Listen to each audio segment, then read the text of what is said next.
আমি সমাজের প্রতি দায়বদ্ধতা ফিল করি এবং আমি মনে করি আমি আরো 10টা ছেলে মেয়ে তৈরি করে দিয়ে যেতে পারি, যারা হচ্ছে ক্যাম্পাস নিয়ে ভাববে, যারা হচ্ছে দেশ নিয়ে ভাববে। আমার ইশতেহারে এমন কিছু সিস্টেম দেখবেন যে আমি সত্যি অঙ্গীকারবদ্ধ, এবং আমি যদি 1 বছরও পাই, যদি আমার হাতে সেই ক্ষমতাটা আসে, সেই ক্ষমতার সর্বোচ্চ ব্যবহার করব। যে সবচেয়ে কম সুবিধা পায় তার থেকে শুরু করা সুবিধাটা দেখবেন। যে আমি সীমা আক্তার এবং আমি সমাজসেবা সম্পাদক পদে দাঁড়িয়েছি কেন্দ্রীয়, এবং এই সমাজসেবা সম্পাদকটা সবচেয়ে আমার কাছে রিলেটেড মনে হয়েছে, কারণ আমি ছোটকাল থেকেই হচ্ছে সমাজের প্রতি যেই দায়বদ্ধতা সেটা ফিল করেছি, এবং আমি যেইখান থেকে বড় হয়েছি সেইখানে আমার মনে হয়েছে যে অ্যাজ এ হিউম্যান বিং আমি সবসময়ই হচ্ছে শুধুমাত্র অর্থ কম থাকার কারণেই হচ্ছে অনেক কিছু সুবিধার থেকেই বঞ্চিত হয়েছি। সেই জায়গা থেকে আমার মনে হয়েছে যে এই যে অর্থের জন্যই হচ্ছে যেই আমি পিছিয়ে ছিলাম, সেই জায়গাটা থেকেই আমার মনের মধ্যে এমন ছিল যে আমার সমাজটা যদি আমি চেঞ্জ করতে পারতাম, তাহলে হয়তো আমার মতো যারা আছে অর্থনৈতিকভাবে পিছিয়ে, যারা হচ্ছে শহরের কোনো এক মানে একটা বস্তিতে থাকে, সেও যে একটা উচ্চশিক্ষার স্বপ্ন দেখতে পারে, সেই জায়গাটায় ইন্সপায়ার করার জন্যই কিন্তু আমি বারবার বলছি যে আমি কোথা থেকে উঠে আসছি। সেই জায়গাটা কিন্তু, জার্নিটা কিন্তু সহজ ছিল না। প্রাইমারি স্কুল, আমার স্কুলটা আমার লাইফ চেঞ্জিং স্কুল ছিল। আমার স্কুলের নাম হচ্ছে আমাদের পাঠশালা, এবং এই স্কুলটা মূলত চালাইতো হচ্ছে ঢাকা বিশ্ববিদ্যালয়, জাহাঙ্গীরনগর বিশ্ববিদ্যালয় স্টুডেন্টরা মিলেই কিন্তু চালাইতো। তো এই যে স্টুডেন্টরা যে দেশের জন্য ভেবে যে একটা সুবিধাবঞ্চিত স্কুল বানাইছে, সেই স্কুলটাও এমন একটা আইডিয়া দিতে পারে যে এই যে মেইনস্ট্রিমের মধ্যে যেই শিশুরা আসতে পারে না, দেখা গেল আমাদের ক্যাম্পাসেও অনেক পথ শিশু ঘুরে বেড়ায়, তারা হচ্ছে প্রাইমারি শিক্ষাটাই মানে শেষ করতে পারে না, তার আগেই তারা একটা কোনো কাজে ঢুকে যায়।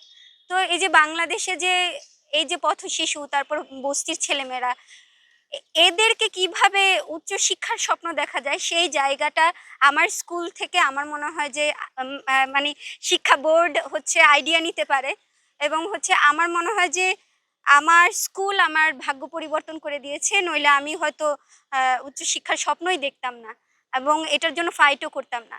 তো আমি চাই সমাজসেবা সম্পাদকে নির্বাচিত যদি হই, এবং আমি যেভাবে এই ফ্যাক্টরগুলো ফাইট করে ওভারকাম করে আসছি, আমি আমার পদের যেই শক্তি আছে, যতটুকুই ক্ষমতা আছে, সেটা যেন এই স্টুডেন্টগুলোর জন্য একটা সাপোর্ট সিস্টেম হয়, এবং এই পদটার মাধ্যমে আমি এনশিওর করব যে তারা যেন এই যে পার্ট টাইম জব, তারপর টিউশন করে যেই তার পড়াশোনার সময়টা এবং অন্য জায়গায় এঙ্গেজমেন্টের সময়টা তার অর্থ কামানোর দিকেই চলে যায় বেশিরভাগ সময়, সেই জায়গাটাও কোনোভাবে আমি এনশিওর করতে পারি কিনা তাকে, মানে তাকে আমার পদের দ্বারা সাপোর্ট করে আর কি।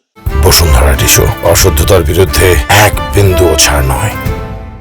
ও সেই ক্ষেত্রে হচ্ছে আমি আর আমার ভাই একসাথে পড়াশোনা করছি, বড় হয়েছি, এবং সেই জায়গায় আমার মা আমাকে কোনো সময় মানে ওনার শরীরের উপরে সবকিছু যাইতো, রান্না করা, তারপর চা দোকান করা, আমার মায়ের উপরেই সবকিছু যাইতো।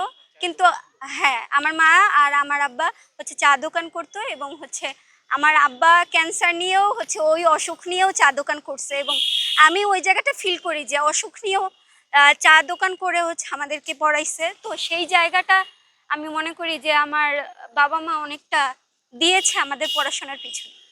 আমার বাবা এখন নাই, তো আমার মনে হয় যে আমি যদি কিছু করতে পারি, আমি যেভাবে বড় হয়েছি, আমি তো সমাজের একটা আমি শুধু আমার বাবা মায়ের সন্তান না, আমি সমাজের একটা সুনাগরিকও, সমাজের একটা মানুষ যে হচ্ছে সমাজ নিয়ে ভাবতে পারে, এমন একটা মানুষ তৈরি করার জন্য আমার বাবা মাকে ধন্যবাদ, আমার টিচারদের ধন্যবাদ, এবং আমি সমাজের প্রতি দায়বদ্ধতা ফিল করি, এবং আমি মনে করি আমি আরো 10টা ছেলে মেয়ে তৈরি করে দিয়ে যেতে পারি, যারা হচ্ছে ক্যাম্পাস নিয়ে ভাববে, যারা হচ্ছে দেশ নিয়ে ভাববে।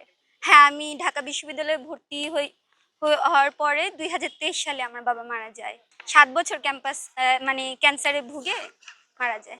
আমার মা আপাতত কিছু করতেছে না, কারণ শারীরিক অবস্থা ভালো না, তো আমরা এভাবে চলতেছি আর কি। আমার বড় ভাই আমি পরিবার, আমার স্কুল, আমার টিচারদের সম্পূর্ণ ক্রেডিট দেই।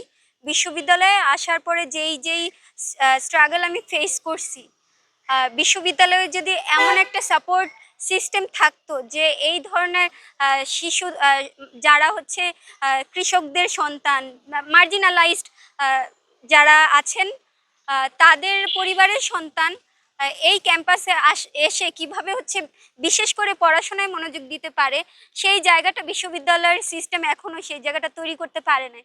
এবং সেই জায়গাটায় তৈরি করার জন্যই আমি ফাইট করছি। এবং আমার ইশতেহারে এমন কিছু সিস্টেম দেখবেন যে আমি সত্যিই অঙ্গীকারবদ্ধ, এবং আমি যদি 1 বছরও পাই, যদি আমার হাতে সেই ক্ষমতাটা আসে, সেই ক্ষমতার সর্বোচ্চ ব্যবহার করব। এবং আমি আমার আমার মন থেকে, মানে আমার জীবনের স্ট্রাগল থেকে এই জায়গাটা ফিল করেই কাজ করবো আর কি।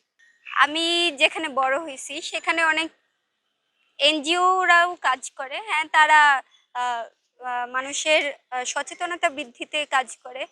কিন্তু আমি মনে করি সরকার থেকে বা শিক্ষা ব্যবস্থায় যদি আমূল পরিবর্তন না আসে, তাহলে হয়তো এই যে বৈষম্য, ধনী গরিবের বৈষম্য, এটা থেকেই যাবে। এবং আহ, আমি যদি ক্ষমতায় আসি, ক্যাম্পাসে ডাকসু প্রতিনিধি হই, আমার যেই ক্ষমতা আছে সেটার সর্বোচ্চ ব্যবহার করব এবং ক্যাম্পাসকে মানবিক এবং শিক্ষার্থী বান্ধব ক্যাম্পাস গড়ে তুলব।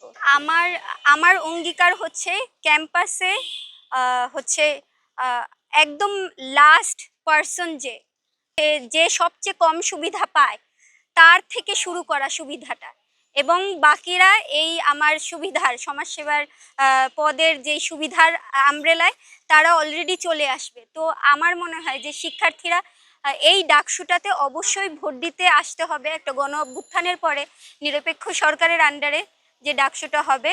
এবং আমি অনুরোধ করছি শিক্ষার্থীদের কাছে যে আমাকে সমাজসেবা সম্পাদক হিসেবে যোগ্য মনে করলে একটা ভোট দিবেন 9 তারিখে অবশ্যই এসে। এবং আমার ব্যালট নাম্বার 15, আমি সীমা আক্তার।